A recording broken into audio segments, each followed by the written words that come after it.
ഏറ്റവും പുതിയ കാലാവസ്ഥാ മുന്നറിയിപ്പ് പുറത്തു വരുന്നുണ്ട്. സംസ്ഥാനത്ത് അടുത്ത 5 ദിവസം അതിശക്തമായ മഴയ്ക്ക് സാധ്യത എന്നാണ് മുന്നറിയിപ്പ്. ഇന്ന് 10 ജില്ലകളിലും നാളെ 12 ജില്ലകളിലും മഴ മുന്നറിയിപ്പുണ്ട്. കോഴിക്കോട്, വയനാട്, കണ്ണൂർ ജില്ലകളിൽ ഞായറാഴ്ച റെഡ് അലേർട്ടും പ്രഖ്യാപിച്ചിട്ടുണ്ട്.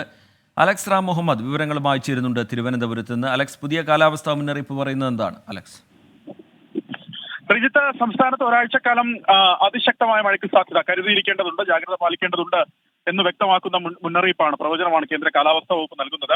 അടുത്ത 5 ദിവസവും അതിശക്തമായ മഴയ്ക്ക് സാധ്യത പ്രവചിക്കുന്നുണ്ട്. ഇന്ന് 10 ജില്ലകളിലും നാളെ 12 ജില്ലകളിലും ഞായറാഴ്ച 14 ജില്ലകളിലും മഴ മുന്നറിയിപ്പ് നൽകിയിട്ടുണ്ട്. കോഴിക്കോട്, വയനാട്, കണ്ണൂർ ജില്ലകളിൽ ഞായറാഴ്ച അതിതീവ്ര മഴയ്ക്കുള്ള സാധ്യതാ മുന്നറിയിപ്പായ റെഡ് അലേർട്ട് പ്രഖ്യാപിച്ചിരിക്കുന്നു എന്നുള്ളതാണ് ഏറ്റവും പ്രധാനപ്പെട്ട കാര്യം. അതിൽ തന്നെ മധ്യ കേരളത്തിലും വടക്കൻ കേരളത്തിലും ഒപ്പം മലയോര മേഖലയിലും ഈ ദിവസങ്ങളിൽ മഴ കനക്കും എന്നുള്ളതാണ് പ്രധാനപ്പെട്ട മുന്നറിയിപ്പ്. കോഴിക്കോട്, കണ്ണൂർ, കാസർഗോഡ് ജില്ലകളിൽ ഇന്ന് ഓറഞ്ച് അലേർട്ട് ഉണ്ട്. അതിശക്തമായ മഴയ്ക്കുള്ള സാധ്യത വടക്കൻ കേരളത്തിലെ ആ 3 ജില്ലകളിൽ നിലനിൽക്കുന്നു. ആലപ്പുഴ, എറണാകുളം, ഇടുക്കി, തൃശൂർ, പാലക്കാട്, മലപ്പുറം, വയനാട് ജില്ലകളിൽ ഇന്ന് യെല്ലോ അലേർട്ട് പ്രഖ്യാപിച്ചിട്ടുണ്ട്. നാളെയും മറ്റന്നാളും 6 ജില്ലകളിൽ വീണ്ടും ഓറഞ്ച് അലേർട്ട് നൽകിയിട്ടുണ്ട്. അതിൽ മലയോര മേഖലയിൽ പ്രത്യേക ജാഗ്രതാ നിർദ്ദേശം നൽകിയിട്ടുണ്ട്. മഴയ്ക്കൊപ്പം ശക്തമായ കാറ്റിനും ഇടിമിന്നലിനും സാധ്യതയുണ്ടെന്നുള്ള മുന്നറിയിപ്പുണ്ട്.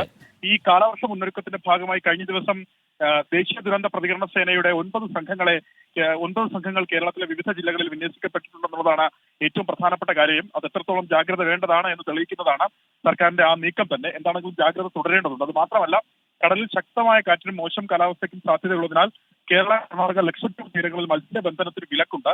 കേരള തീരത്തും തെക്കൻ തമിഴ്നാട് തീരത്തും ഉയർന്ന തിരമാലയ്ക്കും കടലേറ്റത്തിനും സാധ്യതയുണ്ട്. തീരദേശവാസികളും മത്സ്യത്തൊഴിലാളികളും ജാഗ്രത പാലിക്കണം.